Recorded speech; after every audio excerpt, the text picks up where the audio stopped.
తన సొంత కుమారుని అనుగ్రహించుటకు వెనుక తీయక మనందరి కొరకు ఆయనను అప్పగించిన వాడు ఆయనతో పాటు సమస్తమును మనకెందుకు అనుగ్రహింపడు.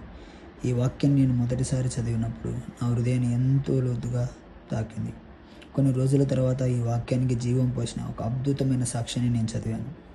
ఈరోజు ఆ సాక్ష్యాన్ని మీతో పంచుకోవాలనుకుంటున్నాను. ఒక దేవుని సేవకుని జీవితంలో జరిగిన ఈ సంఘటన దేవుడు తన పిల్లల ప్రార్థనలకు ఎలా సమాధానం ఇస్తాడో ఎంతో స్పష్టంగా చూపిస్తుంది.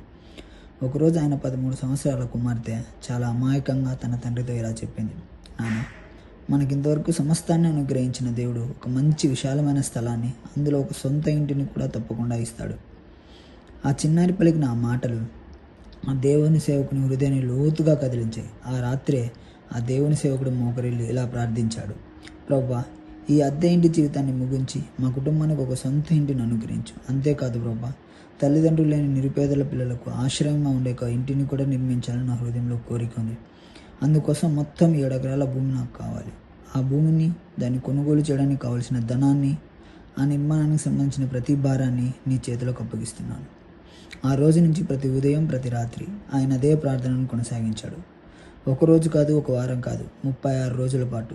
36వ రోజు ఊహించని ఒక సంఘటన జరిగింది. ఆయన పేరు మీద ఒక కొరియర్ వచ్చింది. దాన్ని తెరిచి చూడగా అందులో 700 పౌండ్లు ఉన్నాయి. 7 ఎకరాల భూమిని కొనుగోలు చేయడానికి కావలసిన మొత్తం అది. ఆ క్షణంలో ఆయన హృదయంలో ఒక బలమైన నమ్మకం కలిగింది. ఇంతవరకు దేవుడు నడిపించాడు, మిగిలినంత కూడా ఆయనే పూర్తి చేస్తాడు. దాదాపు 2 నెలల తర్వాత 7 ఎకరాల విశాలమైన ఒక స్థలాన్ని అమ్మకానికి వచ్చిందని ఆయనకు తెలిసింది. వెంటనే ఆ స్థలాన్ని చూడడానికి వెళ్ళాడు. కానీ ఆ రోజు ఆ భూమి యజమాని అక్కడ లేడు. కొద్దిగా నిరాశతో వెనుదిరిగాడు. అయితే అక్కడ నుండి వెళ్తున్న సమయంలో ఈరోజు భూమి యజమానిని కలవద్దు, రేపు వచ్చి కలువు అనే ఒక బలమైన ప్రేరణ ఆయన హృదయంలో కలిగింది.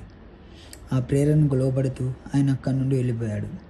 మరుసటి రోజు ఉదయం మళ్ళీ ఆ భూమి యజమానిని కలవడానికి వెళ్ళాడు. అప్పుడు ఆ యజమాని చెప్పిన మాటలు విని ఆయన ఆశ్చర్యపోయాడు.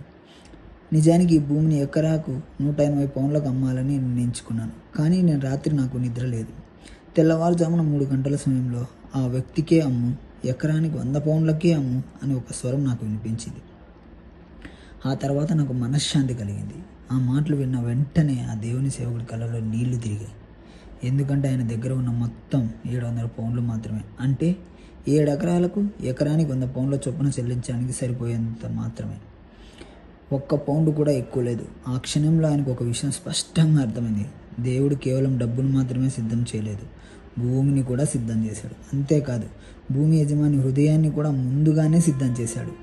ఆ రోజు దేవుడు ప్రార్థనలకు ఎలా సమాధానం ఇస్తాడో, తన వాగ్దానాలను ఎలా నెరవేర్చుతాడో తన కళ్ళారా చూశాడు. ఈ సాక్ష్యాన్ని చదివిన తర్వాత రోమా 8:32 నాకు మరింత గొప్ప అర్థాన్ని ఇచ్చింది. నిజమే, తన కుమారునే మన కొరకు ఇచ్చిన దేవుడు మన జీవితానికి అవసరమైన దానిని ఇవ్వడానికి వెనుకాడడు.